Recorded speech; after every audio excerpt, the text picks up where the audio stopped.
This channel does not promote any violent, harmful, or illegal activities. All content provided by this channel is meant for an educational purpose only. নমস্কার, news top 9 এ আপনাকে স্বাগত। আমি দীপ রয়েছে আপনার সঙ্গে। আগামীকাল অর্থাৎ রাত পোহালেই তৃণমূলের 21 সমাবেশ সেজে উঠেছে গোটা ধর্মতলা। সন্ধ্যাবেলায় সরেজমিনে সভাস্থল পরিদর্শন করলেন তৃণমূল সুপ্রিমো মমতা বন্দ্যোপাধ্যায়। খতিয়ে দেখলেন ব্যবস্থাপনা। দলনেত্রীর সঙ্গে ফেরহাদ হাকিম, সুব্রত বক্সী, শোভনদেব চট্টোপাধ্যায়রা। 21 মঞ্চ থেকে কি বার্তা নেত্রীর, অপেক্ষায় তৃণমূল কর্মী সমর্থকরা। শান্তিপূর্ণভাবে মাথা ঠান্ডা করে সবাই আসবেন। ট্রেনে যারা আসবেন, ট্রেন তো আপনারা জানেন, ওদের কিন্তু 15 দিন আগে মিটিং করে আমরা রিকোয়েস্ট করেছিলাম রেল পরিষেবা যেন ঠিক মতো থাকে। আমরা আবেদন করছি, আগাম বলে রাখছি, আমাদের এখানে নেতা কেউ নেই, এখানে সবাই তৃণমূলের সহকর্মী। আর কালকে যদি ওয়েদার ঠিক থাকে অখিলেশ আসবে। অখিলেশকে আমি আমন্ত্রণ জানিয়েছি। আমরা প্রত্যেকবারই চেষ্টা করি কাউকে না কাউকে নতুন করে নিয়ে আসার। এছাড়াও বুদ্ধিজীবীদেরও অনেককেই আমরা আমন্ত্রণ জানিয়েছি যারা প্রতিবারেই থাকেন। এটা বাংলার অস্তিত্ব রক্ষা, দেশের অস্তিত্ব রক্ষা, বাংলা মাকে রক্ষা করার সভাও। যদি কোথাও ভুল ত্রুটি হয় আমাদের যারা থাকবে দায়িত্বে তাদের বলবেন, দেখে দেবে। এবারের লোকসভায় তৃণমূলের ম্যাজিক ফল দেখেছেন রাজ্যবাসী। 4 উপনির্বাচনও ঘাসফুলের ঝড়। এমনই আবহে রবিবার হতে চলেছে 21 জুলাইয়ের মেগা ইভেন্ট। মঞ্চ থেকে 2026-এর বিধানসভা নির্বাচনের সুরকি বেঁধে দেবেন মমতা বন্দ্যোপাধ্যায়।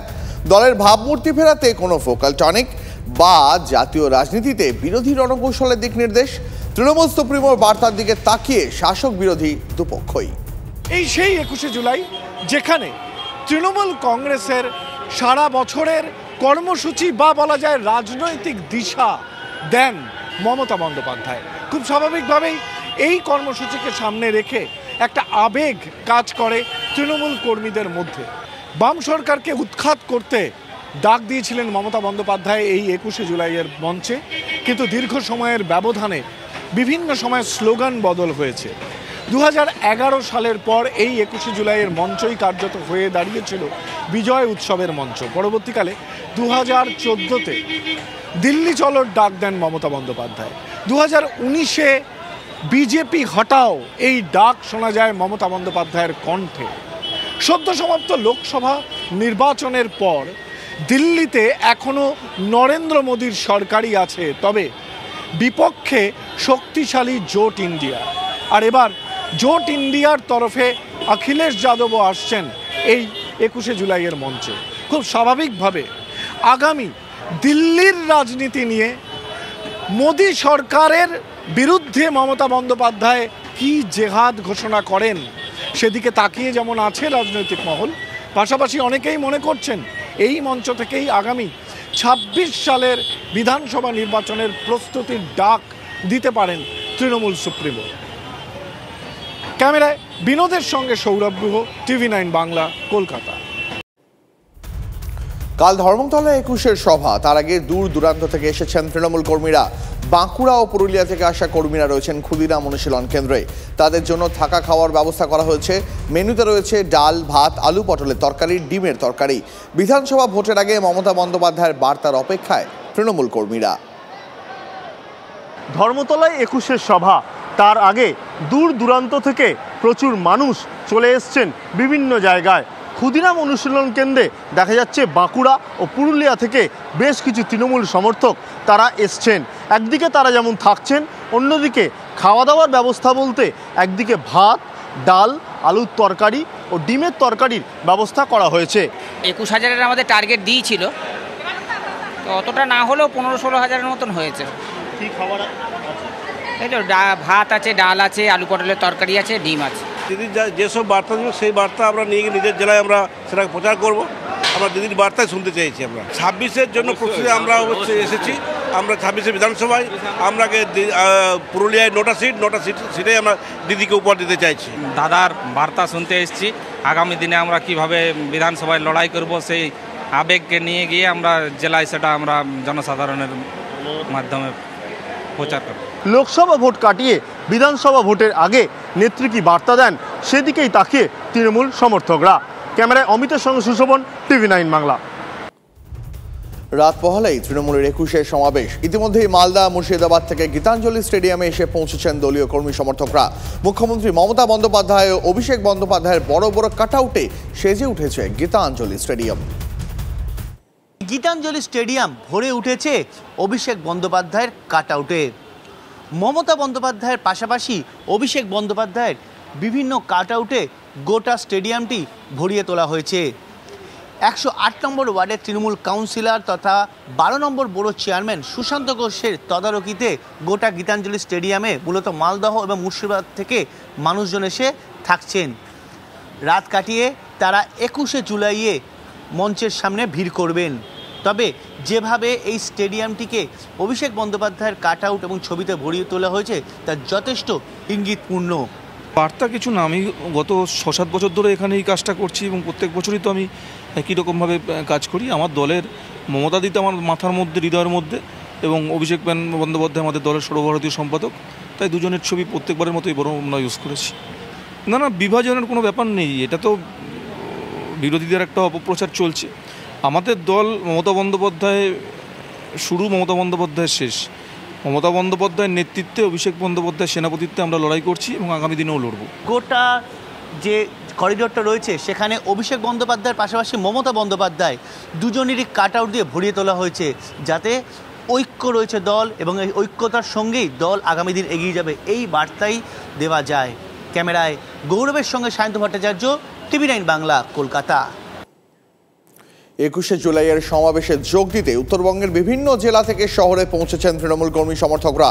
করুণাময়ীর অস্থায়ী ক্যাম্পে জলপাইগুড়ি থেকে আসা কীর্তন শিল্পীদের বিশেষ অনুষ্ঠান সেন্ট্রাল পার্কে, যেখানে তৃণমূল কর্মী সমর্থকদের থাকার ব্যবস্থা করা হয়েছে, সেখানেই অনুষ্ঠিত হলো বর্ণাঢ্য অনুষ্ঠান।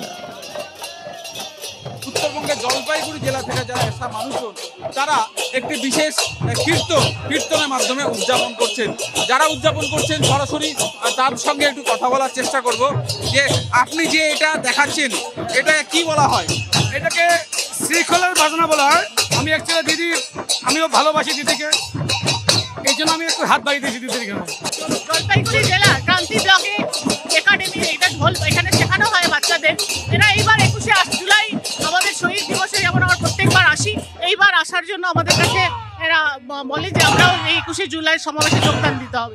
মুখ্যমন্ত্রী নিশ্চয়ই সবাইকে কোনো ভালো আশ্বাস দেবেন 21শে মঞ্চ থেকে, আমরা সবাই সেই আশা করছি। যে মানুষের উৎসাহ কিন্তু দেখা যাচ্ছে যে যারা তৃণমূল কর্মী সংস্থাকে রয়েছে তারা এই জায়গাটি সম্পূর্ণভাবে ঘিরে রেখেছেন।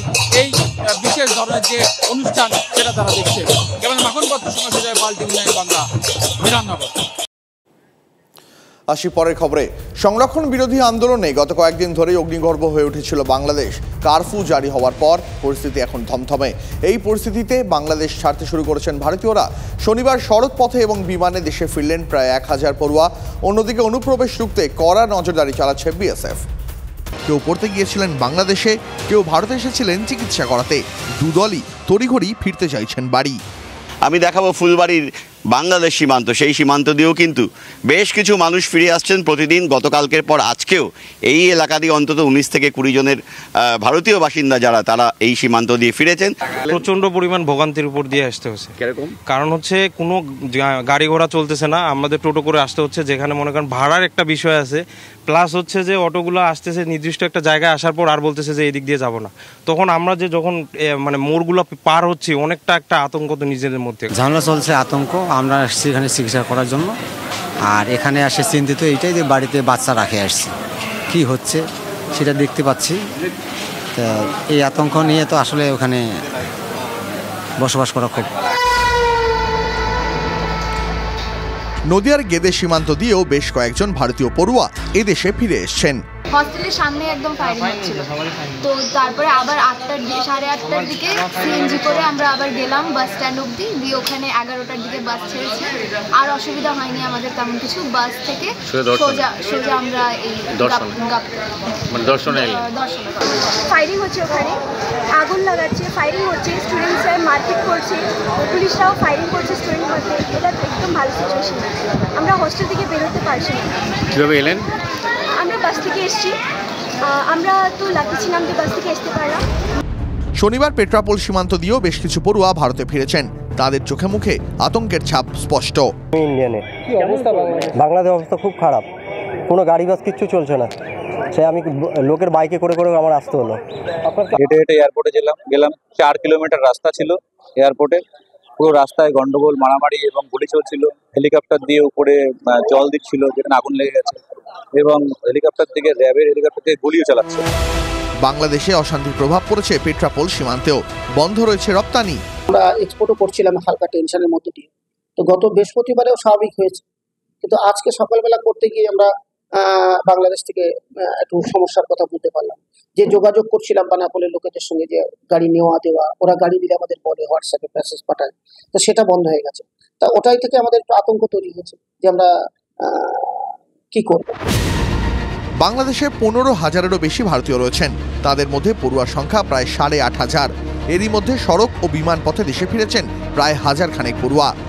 আরও অন্তত 4000 পড়ুয়া বাংলাদেশে ভারতীয় দূতাবাসের সঙ্গে যোগাযোগ রেখে চলছেন, তাদের নিরাপদে ফিরিয়ে আনার চেষ্টা হচ্ছে। We have a large student community, as I told you, 8,500 students or thereabout. Many of them pursue medical education also in that country, so they are all safe and sound, and we are in touch. They are in touch with our High Commission, with our Assistant High Commission as well, and we are regularly keeping in touch with them to render all assistance, that any assistance that they may need. Nepal ও ভুটানের ছাত্রদের অনুরোধ মেনে তাদেরও ভারতে প্রবেশে সাহায্য করা হয়েছে, তবে বাংলাদেশের এই অগ্নিগর্ভ পরিস্থিতির সুযোগ নিয়ে অনুপ্রবেশের চেষ্টা হতে পারে বলে আশঙ্কা। সে কথা মাথায় রেখে সীমান্তে বাড়তি নজরদারি ও জওয়ান মোতায়েন করেছে বিএসএফ। প্রসেনজিৎ চৌধুরী ও দীপঙ্কর দাসের রিপোর্ট, TV9 বাংলা। আসি পরের খবরে। মুরগির পর এবার আলু। রাজ্য জুড়ে কর্মবিরতির ডাক প্রগতিশীল আলু ব্যবসায়ী সমিতির। ব্যবসায়ীদের অভিযোগ, দাম নিয়ন্ত্রণের জন্য তাদের উপর ক্রমাগত চাপ ও আলু রপ্তানিতে বাধা দেওয়া হচ্ছে। তারই প্রতিবাদে কর্মবিরতি ঘোষণা। এর জেরে রবিবার থেকেই রাজ্যের বাজারে আলুর যোগান কমে যাওয়ার আশঙ্কা।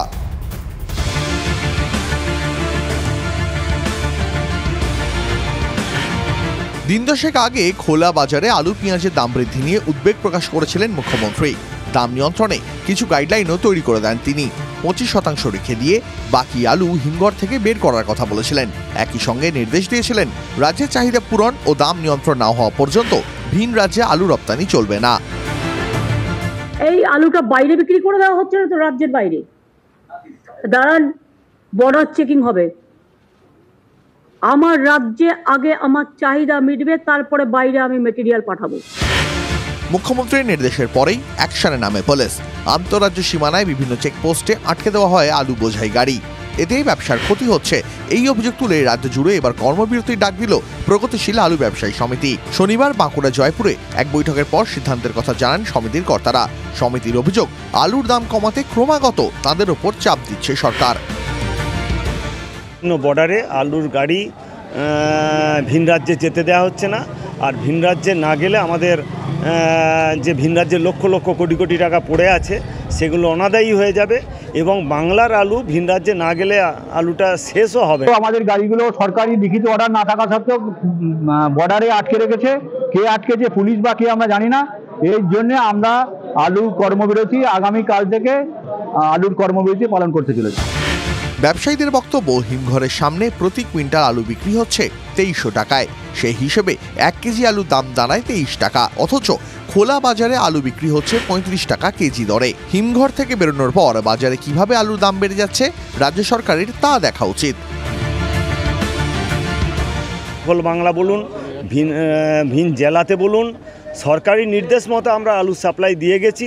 তা সত্ত্বেও আমরা সহযোগিতার হাত বাড়িয়েছি, সরকার কিন্তু আমাদের সহযোগিতার হাত বাড়াচ্ছেন না বলে আমাদের মনে হচ্ছে।